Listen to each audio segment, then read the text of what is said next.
Bom, pessoal, então vamos lá para mais uma aula. Seguinte, hoje a gente vai falar sobre o Spinoza, tá? O Spinoza é um autor que viveu no século XVII, né? Entre 1632 e 1677. Ele é de uma família judia, ele mesmo tem essa formação, só que durante a vida dele ele sofreu críticas, tanto dos judeus quanto de cristãos, por suas considerações que na verdade são, digamos, polêmicas, né? Suas ideias filosóficas. Então, por parte dos cristãos ele era acusado de judeu, né? E por parte, enfim, dos judeus ele era considerado ateu, enfim, um herege. Então, de nenhum lado ele tinha uma certa tranquilidade, digamos assim, beleza? Então, a primeira coisa, o que a gente tem que considerar sobre o Spinoza? A obra do Spinoza, ela bate bem de frente com o cristianismo, né, e até mesmo as religiões protestantes, o judaísmo, diversas religiões mundo afora, no seguinte sentido, né? Para essas religiões, a ideia de Deus é uma ideia de um ser transcendental, né, sobrenatural, que não pertence a esse mundo, porque ele é uma entidade perfeita, e esse mundo que a gente vive, né, esse plano mundano, esse plano físico, ele é um mundo que na verdade é separado diretamente de Deus. Por mais que essas religiões acreditem que nós somos filhos de Deus, mas é como se Deus estivesse num plano superior, sobrenatural, transcendental, tá? Então, é justamente nesse ponto que o Spinoza vai fazer a sua defesa de que, na verdade, a relação entre o ser humano e Deus não é tão separada assim, mas na verdade se trata de uma coisa só, tá? E é por isso, né, que ele vai, em decorrência disso, que ele vai ser muito criticado, tá? Então, primeira coisa, ele defende a ideia do panteísmo, tá? O que é o panteísmo? É a ideia de que o universo, a cosmologia que a gente vive, e Deus, né, essa força criadora, ela é uma coisa só, tá? Então, tudo que existe no universo é Deus. Deus está, portanto, em tudo, tá? Bom, então, nisso, a gente pode considerar que Deus é a única substância existente no universo. O que é substância? Substância é algo que, digamos, existe, se define por si só, cria a si mesmo. Então, se a gente perguntar, né, quem criou Deus? Ora, Deus se criou, né? E tudo que existe faz parte de Deus. Então, ele se basta por si só, ele se explica por si só. Tá? Então, a primeira coisa é dizer, a única substância que existe no mundo é uma substância que a gente designa como Deus, e esse Deus é o criador de tudo, e tudo está envolvido a ele faz parte de tudo. Essa é a ideia mais geral. Tá? Então, primeira coisa, se a gente não considera isso, de que Deus está em tudo e tudo faz parte de Deus, a gente não vai conseguir entender a filosofia do Spinoza. Tá? Então, isso é o pressuposto básico da filosofia dele. E aí é o seguinte, ele vai dizer que Deus tem vários atributos, vários elementos que o constituem. Mas nós, né, seres humanos que somos, a gente só consegue compreender o que faz parte de Deus, tudo aquilo que tem matéria ou o pensamento. Ou seja, tudo faz parte de Deus. Mas o ser humano em si só consegue entender aquilo que faz parte de Deus, aquilo que ou é material, que é a parte extensa, ou que é um pensamento, no campo do pensamento. Então, aí a gente consegue ter acesso digamos, aos atributos que Deus permite que nós conheçamos. Tá? E aí, o Spinoza vai dizer o seguinte, ele vai defender a seguinte ideia. Ele declara que, na verdade, a ideia de um Deus separado do homem, do ser humano, ou seja, um Deus que vive no céu ou num plano superior, separado desse mundo físico que a gente está vivendo hoje, que a gente tem contato, que a gente leva a nossa vida. Na verdade, esse é um tipo de Deus transcendente e que isso é usado como uma ferramenta de dominação. Então é a mesma coisa que eu dizer, no céu está Deus, nós estamos aqui. Para a gente alcançar o céu, nós temos que fazer um conjunto de ações que a religião nos diz que é a correta, para, quem sabe, né, a gente atingir no futuro, quando a gente morrer, e ter um novo começo, né, para a gente ter acesso a esse Deus. Bom, então existe uma separação dentro desse argumento. Então se eu penso assim, tá, para eu alcançar a Deus, que está separado de mim, em vida, né, no plano mundano, na vida da terra, eu tenho que me portar, eu tenho que ter um conjunto de ações que me fazem merecedor de encontrar Deus em algum momento da minha vida. Tá? Seja quando eu morrer ou no novo começo, que é a partir da morte. Tá? Então, isso é uma ideia assim, mais geral sobre a religião cristã, né, digamos, e até as religiões protestantes. Aí, pessoal, o Spinoza vai tecer uma crítica muito dura nesse sentido, e ele vai dizer, quando a gente separa Deus do ser humano, na verdade, o que a gente está fazendo? A gente está criando uma relação de poder. Por que uma relação de poder? Porque essa separação só serve para dominar as pessoas que estão no mundo terreno, para que elas façam determinadas ações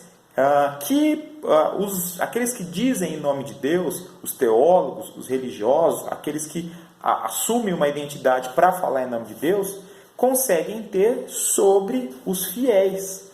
Ou seja, então a ideia é a seguinte, a ideia é que essa separação só serve para um tipo de dominação religiosa.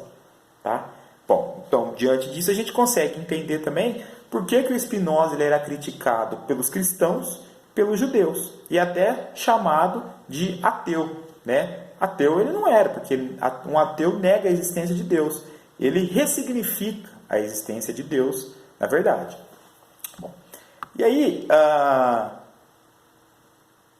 ele vai dizer que cada um de nós fazemos parte do corpo de Deus. Então, por exemplo, se a gente fere alguém, se a gente fere uma outra pessoa, enfim, se a gente pratica algum tipo de maldade com alguém, na verdade, a gente está ferindo a Deus e, consequentemente, a nós mesmos, porque tudo está interligado à ideia de Deus que ele constrói.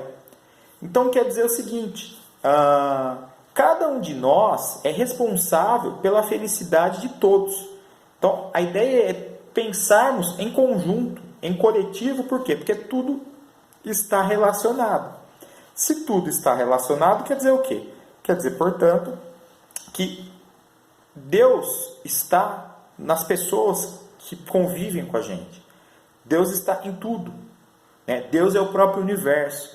A ideia é panteísta, relaciona, tudo está interligado. Tá? Bom, diante disso, então, o que vai acontecer? O Spinoza considera que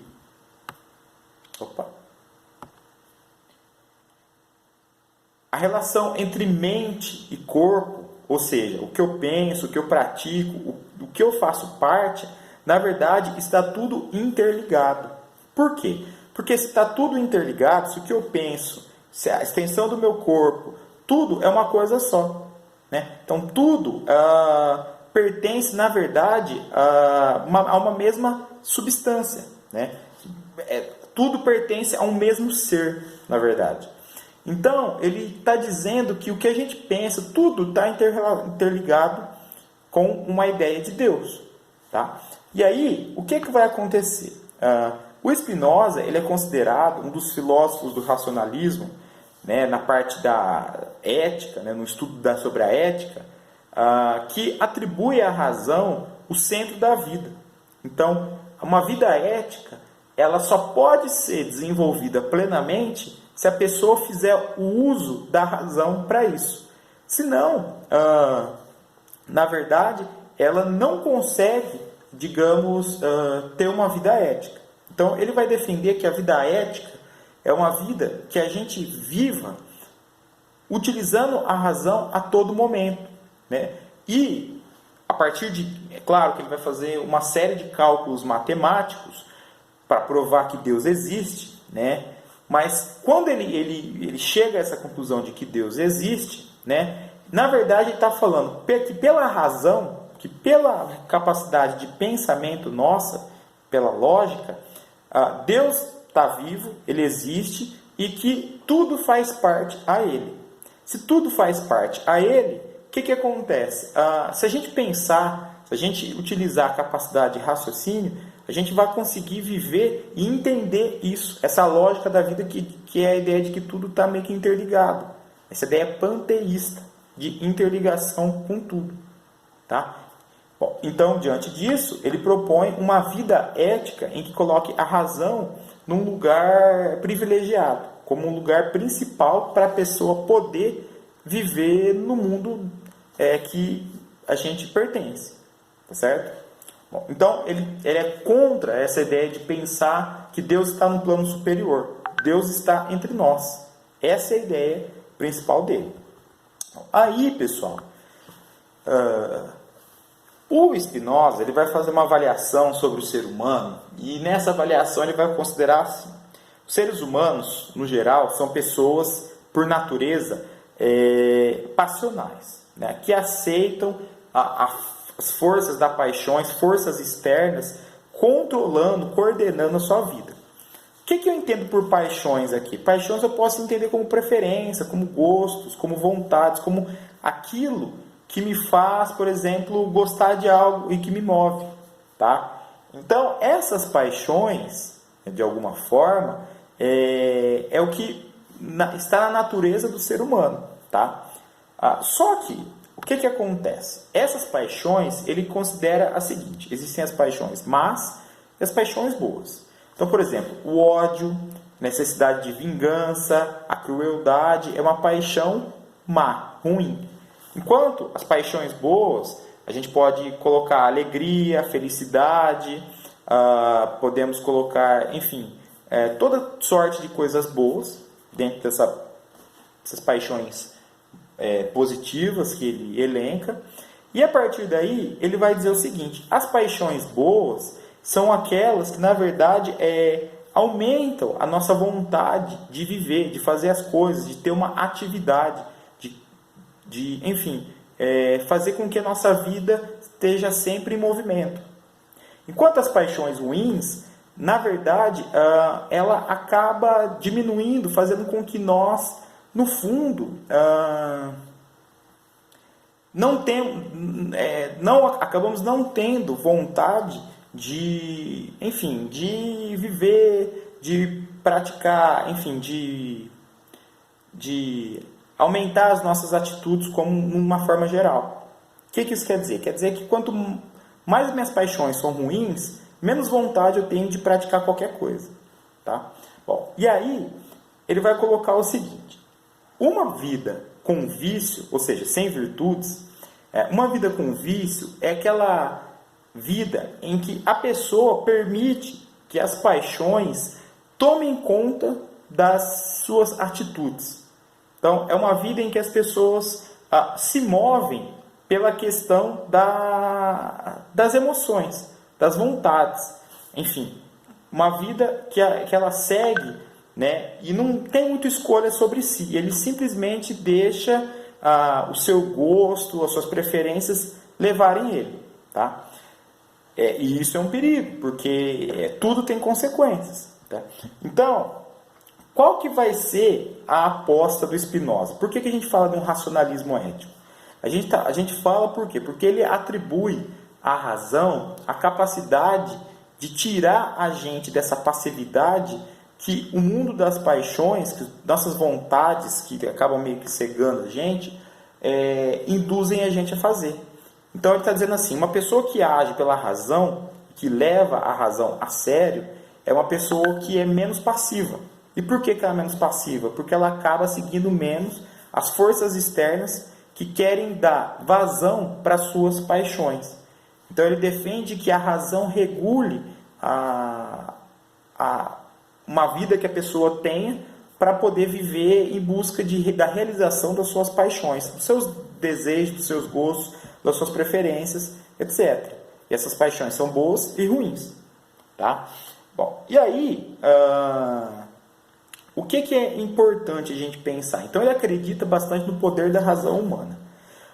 O Spinoza, quando ele afirma isso, por exemplo, ele está indo contrariamente às ideias do Hobbes, que também é um autor ali mais ou menos do mesmo período, que vai dizer que, por estado de natureza, as pessoas são más.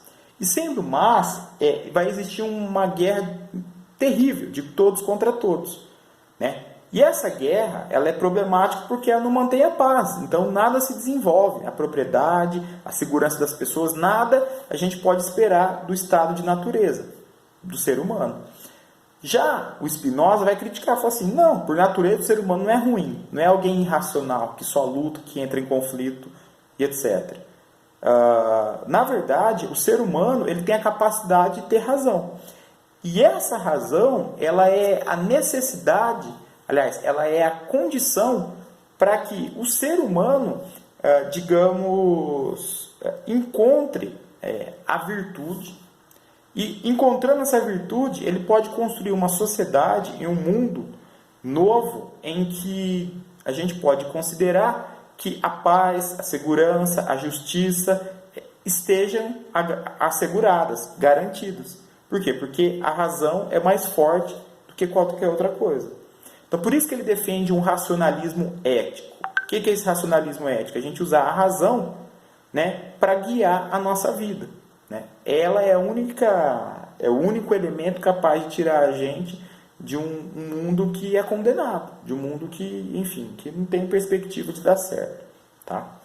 Bom, enfim, de maneira geral, as ideias do Spinoza elas são bastante, enfim, polêmicas, e ele foi excomungado da religião judaica, enfim, ele foi retirado, excluído, enfim, porque no fundo ele duvidava até mesmo não que ele duvidasse de Deus, mas ele colocava que na Bíblia, né, não era possível ter provas objetivas, cabais, de que Deus existiu. Nem que exista a ideia de imortalidade da alma, ou a ideia da existência de anjos, como forças também sobrenaturais. Então, a partir da Bíblia, ele vai falar, muita coisa que a gente acredita não se prova a partir da Bíblia. Bom, então, isso quer dizer o quê? Quer dizer que se, na verdade, né, na Bíblia não, do livro sagrado dos judeus, na verdade, então, se isso ele não consegue provar, então a religião ela perde um ponto de apoio, uma base muito forte para convencer os seus fiéis a acreditar nela. Então, o Spinoza ele era visto como um pensador maldito por conta disso. Tá? Então, assim, uma passagem da vida dele sobre que é muito importante destacar para provar que o pensamento dele teve consequências. Tá? Beleza, pessoal? Valeu, abraço.